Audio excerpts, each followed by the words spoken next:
Yeah, it's nice and quiet out here. A couple cars in the parking lot, but not much else going on.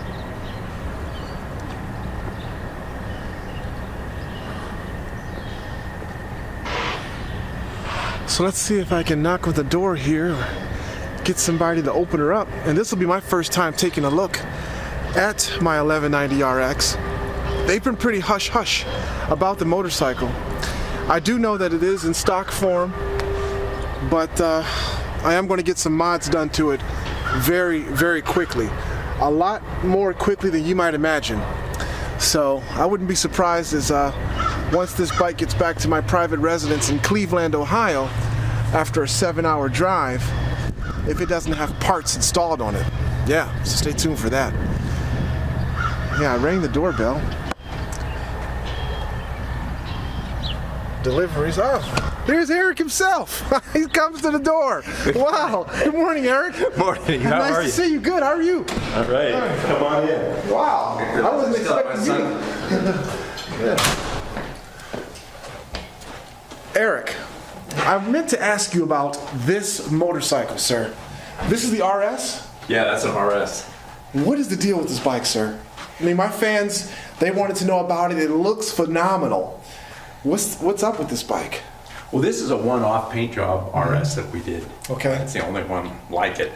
You know, there are only a little over 100 RSs ever built. Wow. And which makes them really rare. I mean, they made 1,500 Desmos Adages. Yes.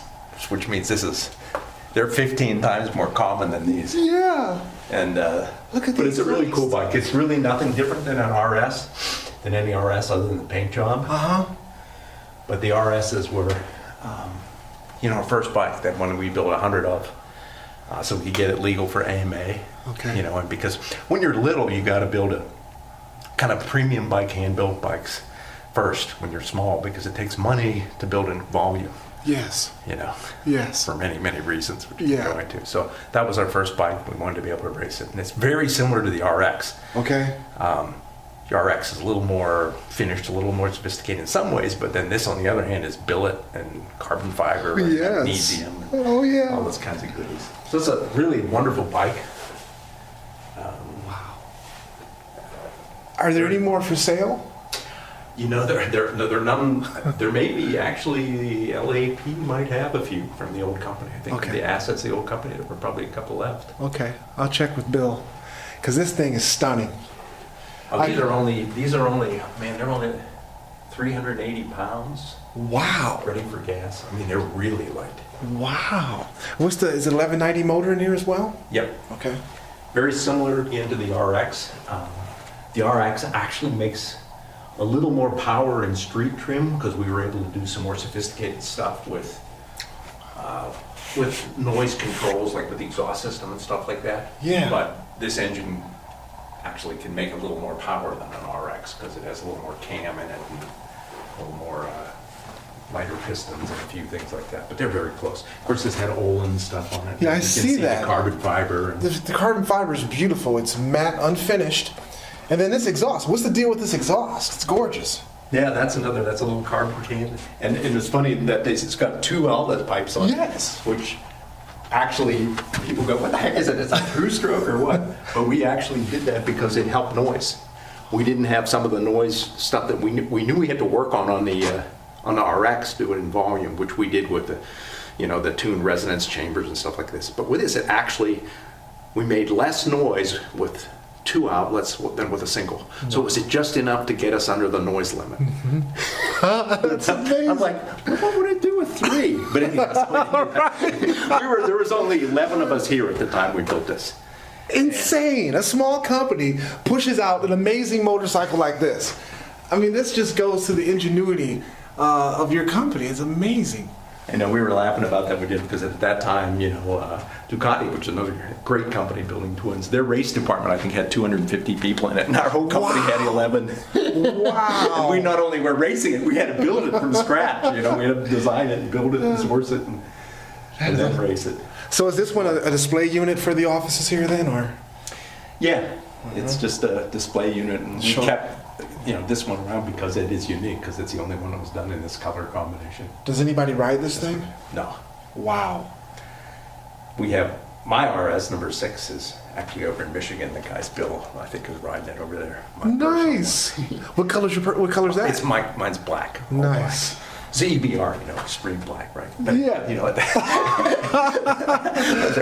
Was this my little weapon? Wow. So that's why the first one came out. We're all black carbon and black paint, mixed. They're really pretty. I don't know if we have one of those here or not. Wow. Mine's number 6. Number 6. So what's the number 1 through 5? Who has one those? is at Barber Museum. Nice. And I don't know. I should, because we were small enough then, but I don't remember. Yeah, 2, 3, 4, and 5. I want one of those. All right, cool. Now, is this one for sale? It has a trophy next to it, so I guess not. LAP. So. Oh, it does? I don't know. Unbelievable. I'm afraid this looks better than the one out in the hallway because of the carbon fiber. Wow. Carbon edition. Jeez. Unbelievable. Okay, yeah. What's with this this Olin suspension piece right here? That's a preload adjuster. Okay. That you can just reach behind you. Nice. Turn. Nice. Unreal. 30. This is number 9, huh? Well, that's probably not serial number 9. It's probably just they were linked when they were. Yes, it is. It is number 9. I'm gonna have to talk to the good old boys about this one. This one is a race muffler. Oh, I see that. I love that. Is this your? Do you guys make this muffler, or is it? Yeah. Okay. That was our factory, kind of race muffler. It's really loud. It's awesome, but it is loud. Wow. Our year in World Superbike, they had a regulation we couldn't run that, so we had to run a secondary muffler and all this kind of stuff on the way. And now in 2016, they removed that rule. Now you can run it. That thing looks gorgeous. Now we could run that. But it was funny, they had a whole bunch of noise restrictions, and noise controls are much tougher on twins than they are on 4-cylinder bikes. Because each pop is so big. Yeah. It spikes the meter. You know what I mean? 4-cylinders like bip, bip, bip, bip, twins are like pow, pow, pow. Yeah. So it's hard to get a powerful twin to pass noise, really hard. And so in World Superbike, I know Ducati was tearing their hair out, and they finally convinced them this year to take the controls off, which the spectators want to hear them anyhow. Absolutely, we do. Yeah. And so now Ducati's winning because it was really restricted on the twins to try to make them quiet. Wow. Beautiful. Not that I like them loud on the street. Yeah. On a racetrack, they should be. I agree. Back with the old XB9s, we were one of the first companies to do the 2 eyes and all that stuff, and it's been done so many times. It's like, you know what? These are vehicles. These aren't really. They're not animals. And so I wanted to look like a locomotive. That whole long straight. You have this one long thin line with the headlights. And you accomplished that with this one, I must say, because that is what it resembles, a locomotive, and it's probably just as fast as one. I guess maybe those bullet trains are faster than one of these. Yeah. Most trains is much faster. Wow. Gorgeous. Motocross bike that was canceled 6 months before production. Oh! God. This is we were doing such neat stuff with it. We were the first people to use this ablation casting, which Honda is now using. It's done. These guys out in Ohio invented it, and they're using it in the NSX. But it was done by Allotech out, and a guy I know well. Yeah. And this is a one-piece cast. Wow. Thin wall. T7 heat treatment. Pretty light. It's crazy light for one casting like this. Wow. And if it's good enough to go on the new NSX, that means it must be great, because that's an awesome. Yeah, this would have been in production in, what year? 2000. If they hadn't canceled, 2006 maybe? Wow. 10 years before the NSX is out. Amazing. But at least it was cool technology invented by this guy in Ohio. Just a brilliant guy. Sorry, it's all in the dark here today. That's okay. Saturday. So do you have folks that typically work on Saturday, Eric? It depends. Usually? Okay. But usually there's a few people who are working. We only turn the lights on where we need to. They got to save money. Absolutely. Hey, Mike. How are you? How are you doing? You caught me working. Good to see you. Oh, yeah. That's what you're usually doing, I'm sure. Hey, big fella. Good morning. Hey, Eric. Eve. Good to meet you. Nice to meet you, Eve. Yeah.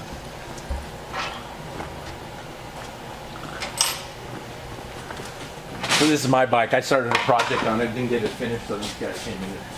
Oh, that was nice of him. We're trying to get him in the saddle with us today. Oh, that'll be awesome. Sorry. That'll be awesome. Totally awesome. Sweet. So I'm not sure where Eve's bike is. It's all the way back here. We'll turn the lights on.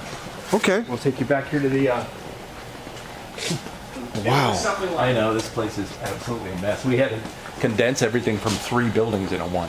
Yeah. So it's just stuff in here. But it's delicious eye candy everywhere. For a guy like me, it's like, wow.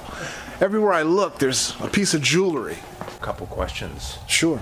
If you want to ask them of me, or if you just want me to talk about them. Yes, please. I was kind of reading through that list, and they kind of clustered into 2 topics. One of which is, what else are you going to do? Particularly smaller bikes, middleweights, those kinds of things. Yeah. And then the second one is, well, what are you going to do to make your bike better? And improve it. And what about more electronics for it?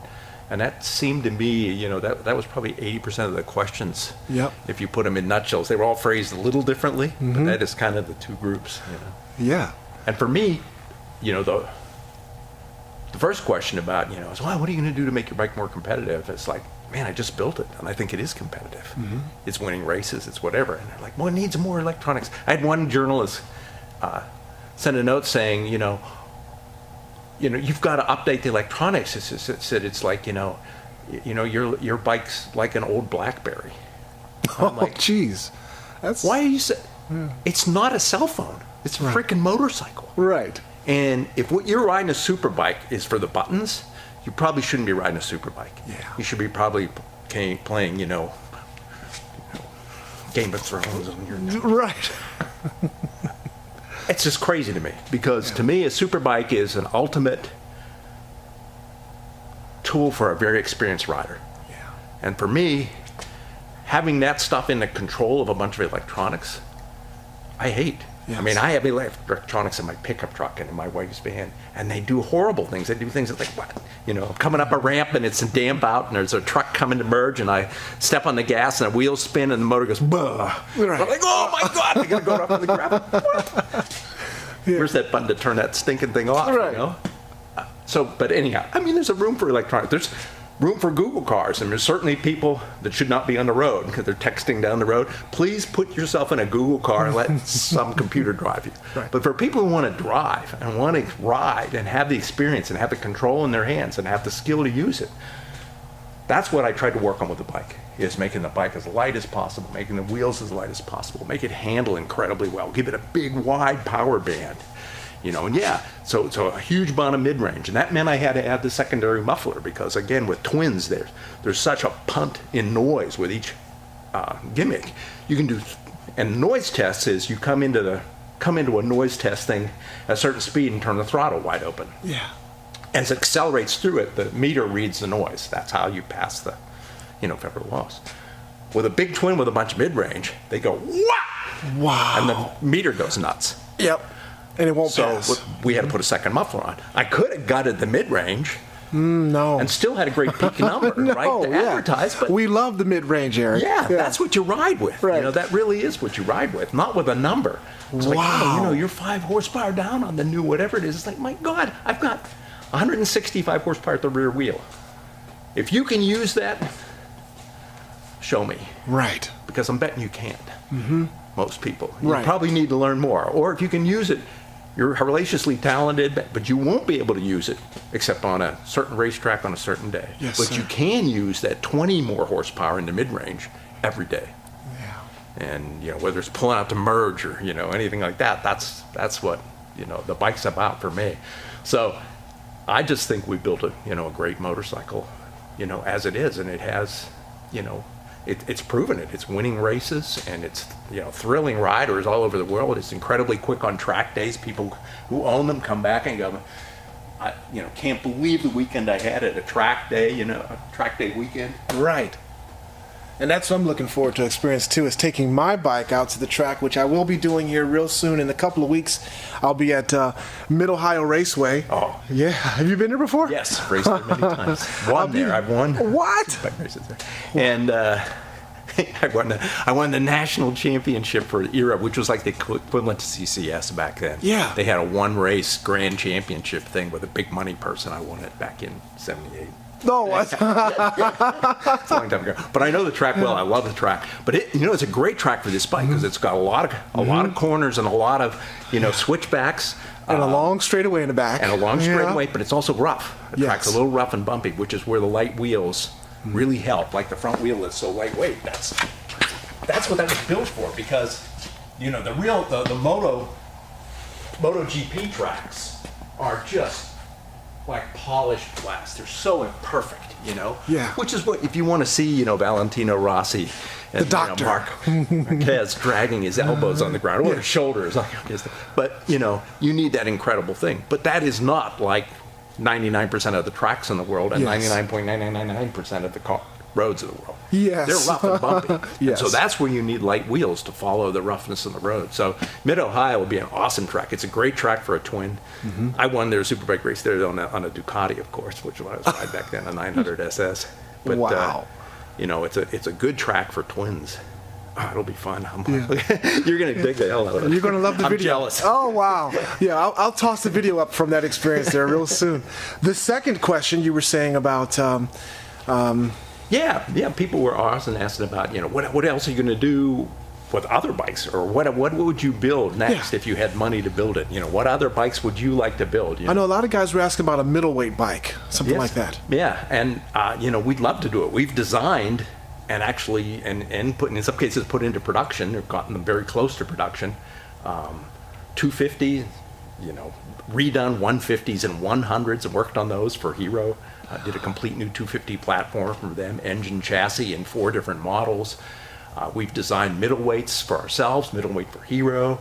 We've designed electrics and hybrids. Wow.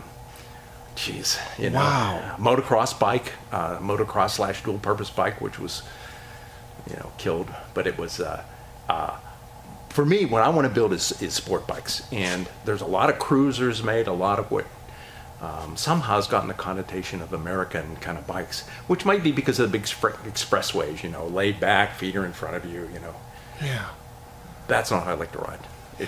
Even on a freeway, I don't like to ride like that. I want to be on the balls of my feet. Sir. I want to have the wind holding, against my chest. My back gets killed if I ride a cruiser. But a lot of people love them. More people love them in the U.S. than sport bikes. But there's room for an American sport bike, And in fact, we sold more than half when we had Buell, and when we were starting up EBR, we actually did more than half of our sales outside of the U.S. So it's a great export product, which this country needs. Yep. And it's a great, we bring something unique to the table.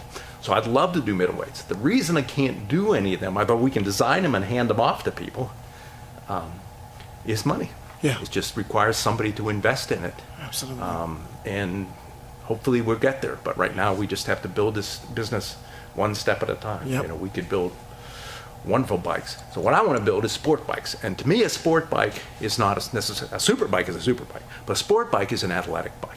A bike that's light and it's nimble. And it can be a motocross bike, it can be a dual purpose bike, it can be it can be a fun street fighter bike. Sure. There's just so many bikes that are like that. That's what it's all about for me, is a bike that that's a very athletic experience. That's what sport means. Sport doesn't mean horsepower. So somebody says a sport bike because we've got this big cruiser and we've got a gigantic engine, so it's a sport bike. Well, it's a cool drag bike, but that's not a sport bike for me. Yeah. Because it's, it doesn't, Still doesn't handle do this, that kind of stuff. That's what I love. Wow. What about exporting your bikes to other markets? Some folks were asking about that. Different countries abroad would like to get the bikes. Are there plans for that to happen? Well, we definitely want to export, and we will. Right now, the biggest issue for Europe is we don't have an ABS model. Okay. And that's required now. Oh, wow. And so with Europe is shut down till we have that bike out. 14s and 15s with the old company, we're starting to sell there. Australia, we're selling there. They don't have a requirement yet for ABS. Canada doesn't, so we'll go there. There are many other countries that don't have it. But Europe's a very big market for us. They really like our bikes there. They ride. They have a lot of twisty roads. Yeah. And we have a big fan club from Buell and EBR from Italy and Germany, and real people who want them. But I have to answer them. Not yet. I can't. Are there plans for an ABS model in the works? Yeah. Okay. We would. Yeah, we want to do that. But very nice. Again, money. It just takes time and money, and so we just have to run this business efficiently and make sure we're taking care of our current customers and dealers, and just grow carefully and controllably. As we talk about the dealers and taking care of customers, is your dealer network growing, and will folks have places where they can take their bikes for servicing and things like that? Absolutely. We're getting more dealers on board, and we're working very hard to find great dealers, and that's important for us. We really want guys who are passionate about customer service and passionate about the product and believe in what we believe in. For me, the experience is the whole experience is riding the motorcycle, owning the motorcycle, and you've got to have a good dealer network to make sure it's taken care of. So rather than try to sell bikes, just sign up a whole bunch of dealers again, real too fast, and whether they're engaged or not, just so you can get bikes in their hands, that doesn't make sense. No. I want them in the hands of retail customers through outlets where they'll take, really, really good care of the customer. And we got some really cool dealers on board already. It takes a lot of time to filter through them and find the right ones. Yep. But it's going to be worth it. Yeah, I know I've sent a couple dealers your way, and hopefully they'll make it through the system, and hopefully we can get an EBR dealer somewhere close in the Cleveland area. I know there's one out east from me, but it would be nice to have one somewhat Oh, I'm closer sure we to the will. west. I'm sure we'll get one in Ohio. Ohio's a great, motorcycling state. It is. It really is. Yeah. There's a lot of racing, a lot of performance out of there, and just a lot of fans. Speaking of racing, Erik, one question. These questions are popping in my head as you talk. A subscriber asked about your bikes in Moto America and things like that. Will your bikes be seen on those racing circuits? Well, right now, I don't know if we're going to run in the team is going to run in Moto America. So it depends whether I know the private team we're working with was a private team. It's now a factory team, which is split lath. They're running in China. They're running in the Isle of Man. They're running the Macau race. Another road race in Ireland, and I'm not sure if they're going to run in the U.S. They're working on getting here, but there's a process to it. And there may be some private guys here who run the bikes there. Sure. But we don't have our factory team aimed at that series right now. Okay. World Superbike and all that, this falls in the same That's category? a very, very expensive series, and even when we had heavy sponsorship to it, we were very, very light compared to what the other factory teams were. We had very little money. The amount of money it costs to race at that level and be in the front is staggering. Is that controlled by Dorna or just... It just is what it takes. I mean, it's a very, very high-level series, and the factories spend a lot of money on it, and the series is basically set up for that. Okay. So don't go racing unless you got $10 million. Wow. Because the level of people you need at that level to be fast at that level, whether it's the technicians and the riders or whatever else, are just very, very expensive. And the logistics of being there and traveling all over the world, and flying over to Australia, and it's really, really expensive. It was fun to be in it for a little while, even with a bike that was way more stock than anything in the class. We actually got points in it, which was in the series, which was neat. Wow. Do you attend these races yourself? Do you go to MotoGP and World Superbike and stuff to watch the races anymore? Not all. I don't go to many of them. I do when I can when we were here racing, but I tend to be pretty consumed. The company's small, and the budget to travel's small, and to my mind it's it's better spent on our customers than on me going to a race. Absolutely. And I don't have any money left to go to race myself. My money all went into this thing. So, that's awesome. We're happy to do it. We think they're wonderful motorcycles, and I want to build the business again. I got to build it in a controlled way, but we can build great motorcycles. We've proven it, and some of the ones we've designed. It's frustrating that I can't build them here. I want to build more in America. I want to create jobs in America, manufacturing jobs, because that's what our country needs really, really badly. We need manufacturing back. And people who think we can build a service industry country and have it be successful are just wrong. Yes. You need manufacturing. You need the creativity, the inventiveness, the patents, the things like that. The desire for your products, overseas to be part of a market. It's not, don't want to close the, to imports or anything like that. But we should be exporting too, and we should be buying internally too. We've given away too much of that. Absolutely. And I think not for any bad reason, but it's needed to wake up calls to go, wait a minute, we need to think. We can build great stuff here, and it's built by the guy down the street from you. Yep. Whose kids are in your school. Right. It's like, this matters. This stuff matters. Jobs matter a lot. Good paying jobs. Absolutely. If that guy down the street has a job and he's happy, then you're happy. Your neighborhood's happy. Everybody's happy. That's a good thing. we had our question and answer session here with Mr. Buell. I think we got the majority of the questions from the subscribers answered. What we're going to try to do right now is I might have the privilege of riding with Erik Buell on the streets. And so they're prepping one of his SX personal bikes, and we're going to try to take mine out as well so I can give it a first ride. So stay tuned for that in just a few minutes. So this will be part one of my series on EBR Motorcycles today. We got to talk to Erik about the 1190 RX, and he answered some of the subscriber questions that were posed. And we got to check out the RS, very special EBR motorcycle. Stay tuned for part two, where I'll actually ride my 1190 RX and Mike's 1190 SX. We'll go and have some lunch. And I'll ride with Erik Buell as well, so stay tuned for that. If you like this video, hit the like button, share the video with everybody you know, and if you haven't subscribed to my channel, subscribe by clicking the subscribe button below.